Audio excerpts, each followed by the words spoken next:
Good afternoon. How are you? Well, it's nice out. It's late enough in the day. It's a little cool. It's in the low 80s. And it's a nice day for a walk. I suppose anybody that's been following the news today has heard 18 different variations of the affidavit that's been released. That is the affidavit in support of the search warrant of Mr. Trump.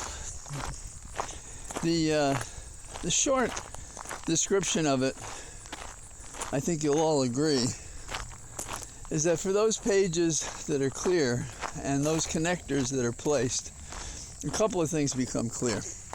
One is Trump knew what he was doing, that he instructed and assisted in removing papers he had no business to take away from the White House. In fact, Biden's described how when he looks at a document and he's done with it, he returns it back to the attaché who's responsible for the document. It's kind of a practice that keeps you out of trouble, meaning that a person who's well-intentioned, not trust, could make a mistake. And so a practice like that avoids it. But Trump got these documents, and everybody bounces around on this question. Why would he want them? Just so he can have them? No, of course not. First of all, he didn't read many of them when he got them the first time. So I think we'll find out down the road that he sought a classification of certain kinds of documents he wanted. And then the nice question is, did somebody instruct him what kind of intelligence would be useful to have?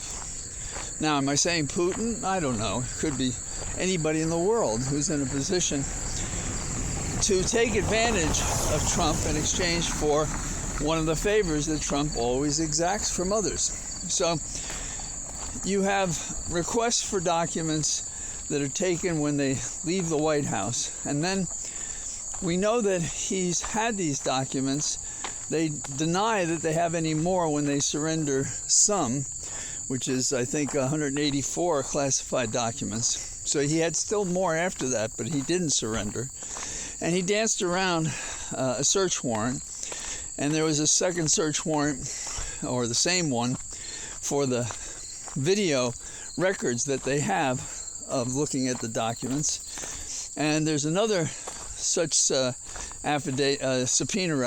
seeking an update on what additional videos were taken. So we basically have a pincer movement on Trump for his wrongdoing, which is right out there for everybody to see.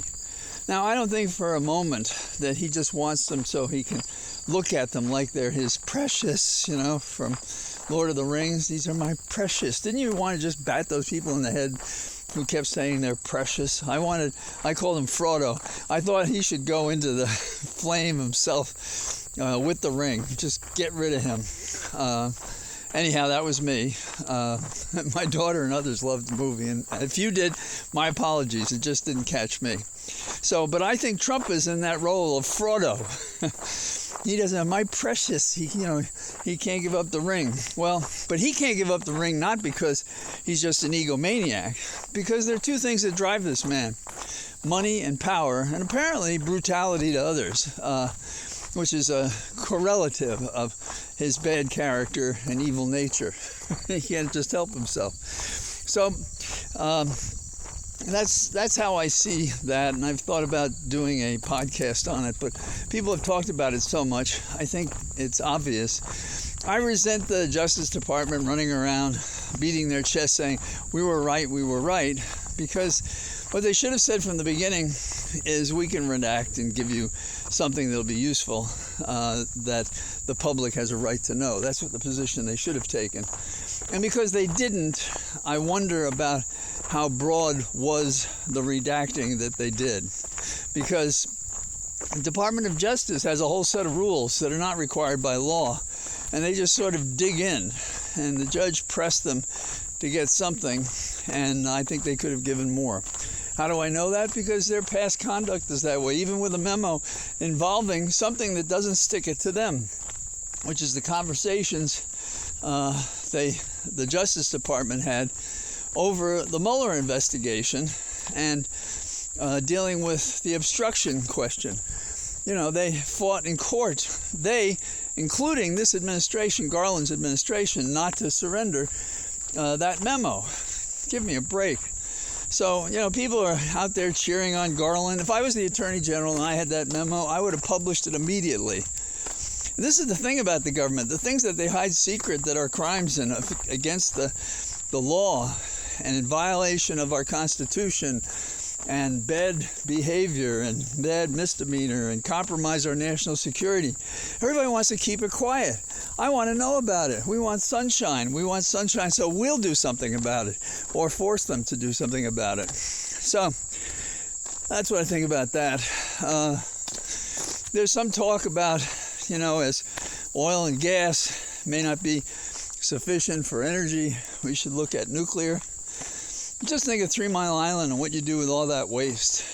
It's almost the rule, in my opinion, that if it's below the earth, it's dangerous. Oil, gas, nuclear. But, when we talk about electronics and so forth, we do have to mine silicon for the chips that we make. And so there's nothing that's absolutely pure. But that's part of the problem. Now, I am second-guessing myself on the education funds. And my thinking goes like this. I couldn't figure out what bothered me. What bothers me is that a person who's earning $125,000 can still get a $10,000 discount on their student loans. That seems to me too high an income to get that discount. Now, since I came from a family that couldn't afford this without the grants and scholarships and work-study money and all that stuff that I got, and since it's become more expensive, I would favor giving a hand up to people who are in a similar situation. So, for example, the Pell Grants, that appeals to me. They get an additional $10,000. We know that they're challenged financially, and so we help them with their student loan, and in some cases it might eliminate it. And so I think somewhere between where you find a person eligible for a Pell Grant and somebody making an income of $125,000, I think that's where the line should have been drawn, but it wasn't. And if I got my numbers right, there's like 43 million people who are eligible for the present program. And then there are some that think some people should get $50,000 off their loans. I do think if there's been fraud in the representation of these loans, there have been tricks done with the interest rates, these kinds of abuses to take advantage of people who are hungry to get an education and sign a loan hoping and expecting that they will earn enough money to pay it. And then they find they can't. But if there was an abusive relationship in the making of the loan, I think that's the pressure point. Anyhow, that's what I think. I'm glad that even though it's belatedly, Biden has decided that MAGA and company are semi-fascist. I don't know what semi-fascist is. It's like I'm half pregnant, I'm semi-pregnant, meaning you don't know. Do we know what fascism is? I think we would do better if we described what they do, which is that without the consent of the people, they do what they want. They ignore the law, the Constitution. They use violence and lies where necessary. That there's a history of this, and the history is it results in a dictator, often replacing a democratic or republican form of government. And then the people at first may be happy, and there may be a leader on Time magazine. But then they find out who they really are, because they didn't read Mein Kampf in the case of Hitler. And then they say, oh my God, we have Mussolini, we have Hitler, we have these people. And Trump is our Hitler, our Mussolini, our fascist. We should spell it out so that there isn't a person on the earth that doesn't understand what we mean when we talk about it. There's, I think it's an op-ed today by the former Attorney General and Senator Cohen from, if I'm right, Maine, saying that what is wrong with America when they have a cultish devotion in his party, their party, to an unprincipled man? Good, fair question. But the next question is, for those of us who don't have that devotion, tell me why we don't prosecute these people. We're intimidated by the bully. We're afraid it'll cause a problem. People telling us a house divided. Well, right now the house is being divided against us, not with us, not for us, to the disadvantage of a democracy and the individual rights of the individuals who make we the people in the Constitution conceived and dedicated to the proposition of equality before law and relying on the vote, the franchise among us to determine how the government is run. Not an autocratic government, not a monarchical government. So, that's my thinking on this relatively warm day, but pretty comfortable under the trees. And so, I wish you goodbye as I leave my cathedral of trees. Bye-bye.